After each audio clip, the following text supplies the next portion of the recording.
हाँ तो दोस्तों यस बैंक के क्वार्टर 3 के बिजनेस अपडेट आ चुके हैं, तो उसी के बारे में हम इस वीडियो में बात करेंगे और जानेंगे कि अब आपको यस बैंक के अंदर इन्वेस्ट करना चाहिए या नहीं। चलिए शुरू करते हैं। ठीक है, सबसे पहले अगर हम टोटल लोन्स वाले नंबर्स की अगर हम बात करेंगे, यानी कि जो लोन्स बैंक ने दिए हुए हैं, तो ये पिछले साल की सेम क्वार्टर के कंपैरिजन में 3.9% से बढ़े हैं। तो यानी कि ईयर ऑन ईयर बेसिस पे, पूरे कैलेंडर ईयर के बेसिस पर हम ये बोल सकते हैं कि 3.9% की लोन बुक यहाँ पे यस बैंक की बढ़ी है। लेकिन अगर हम देखेंगे जो दूसरे बैंक से जहाँ पे 10 से 12% की ग्रोथ हमने देखी है, तो उनके कंपैरिजन में ये ग्रोथ का नंबर काफ़ी नीचे है। लेकिन देखिए, पहले बैंक के जो डिपॉजिट के नंबर थे वो काफ़ी कम थे, तो यहाँ पे बैंक का मेन फोकस डिपॉजिट को बढ़ाना था। तो अभी बैंक की अगर हम डिपॉजिट की बात करेंगे तो ये नंबर 26% से बढ़ा है ईयर ऑन ईयर बेसिस पे, और पिछले क्वार्टर के कंपैरिजन में ये नंबर 4.3% से बढ़ा है। तो ये कि हमें दिखाता है कि बैंक का मेन फोकस अभी डिपॉजिट को ग्रो करना है।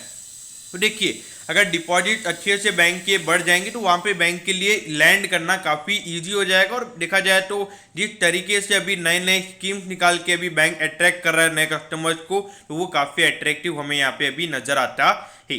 तो देखिए, अभी 1,84,289 करोड़ के डिपॉजिट बैंक के पास है, जिसमें से अराउंड 1,76,422 करोड़ के बैंक ने लोन दिए हुए हैं। तो यहाँ पर अगर हम देखेंगे तो अभी लगभग 8,000 करोड़ का यहाँ पे सरप्लस डिपॉजिट अभी बैंक के पास पड़ा हुआ है, और जो कि अच्छे तरीके से हमें हर क्वार्टर में ग्रो होता हुआ नजर आ रहा है। तो देखिए, अभी बैंक के डिपॉजिट भी अच्छे खासे हो गए हैं। तो यहाँ पे बैंक के जो हाई इंटरेस्ट जो बैंक अभी एफडी पे दे रहा है, उसके अलावा जो टर्म डिपॉजिट पे जो दूसरे बैंक जितना इंटरेस्ट दे रहे हैं उसके कंपेरिजन में यस बैंक अभी ज़्यादा दे रहा है। तो अगर ये इंटरेस्ट रेट कम होंगे तो वहाँ पे जो नेट इंटरेस्ट मार्जिन है बैंक का वो काफ़ी अच्छे तरीके से इंप्रूव होगा, और वहाँ पे जो नेट प्रॉफिटेबिलिटी है वो हमें बैंक की इंप्रूव होती हुई नजर आएगी।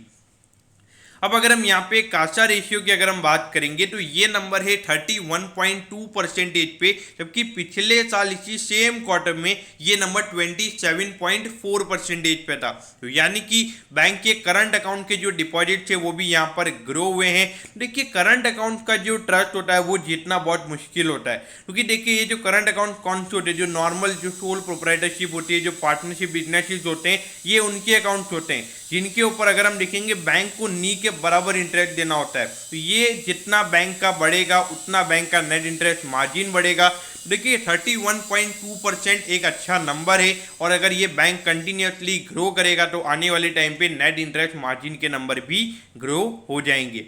अब अगर एट दी एंड अगर हम क्रेडिट टू डिपॉजिट रेशियो, यानी कि कितने रुपए के डिपॉजिट के ऊपर बैंक ने कितना लोन दिया हुआ है, देखिए पिछले साल के दिसंबर एंडिंग वाले क्वार्टर में ये नंबर था 116.1, यानी कि 100 रुपये के डिपॉजिट के ऊपर बैंक ने 116 रुपये का लोन दिया हुआ था। लेकिन अभी 100 रुपये के डिपॉजिट के ऊपर बैंक ने 95.7 रुपीज़ का लोन ही दिया हुआ है। तो यहाँ पे बैंक एक अच्छी सिचुएशन में भी हमें नजर आता है। From liquidity point of view यहाँ पे बैंक के लिए कोई इश्यूज अभी नजर नहीं आते हैं। तो देखिए, पहले यहाँ पे सर्वाइवल पॉइंट ऑफ व्यू से बैंक अभी यहाँ पे डिपॉजिट के लिए अट्रैक्शन ला रहा था, लेकिन अब यहाँ पे डिपॉजिट सरप्लस हो गए हैं। तो यहाँ पे अब सर्वाइवल के ऊपर फोकस नहीं होगा, अब यहाँ पे ग्रोथ के ऊपर बैंक हमें फोकस करता हुआ नजर आएगा।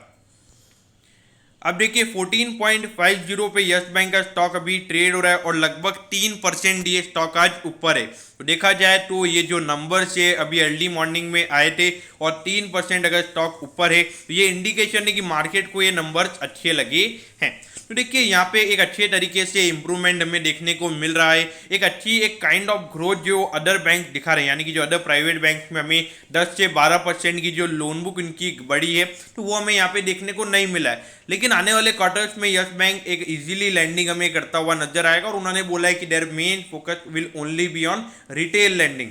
देखिए, रिटेल लैंडिंग के अंदर वहाँ पे प्रोविजनिंग कम करनी पड़ जाती है, और प्रोविजनिंग अगर कम होगी तो ऑटोमेटिकली जो नेट प्रॉफिट का नंबर है वो बढ़ेगा, और ईपीएस जो है बैंक का वो हमें इंप्रूव होता हुआ नजर आएगा। तो इसीलिए अगर आपका पर्सपेक्टिव है 4 से 5 साल का, तो ही आपने यहाँ पैसा डालना चाहिए। अगर आप ट्रेडर हैं 1 से 2 महीने पॉइंट ऑफ व्यू से, या फिर अगर 1 से 2 साल के पॉइंट ऑफ व्यू से अगर आपको इन्वेस्ट करना है, तो यहाँ पर आपके डिसीजन गलत हो सकते हैं। तो दोस्तों, मैं होप करता हूँ कि यस बैंक के जो क्वार्टर 3 के बिजनेस अपडेट्स हैं ये आपको अच्छे समझ में आ गए होंगे।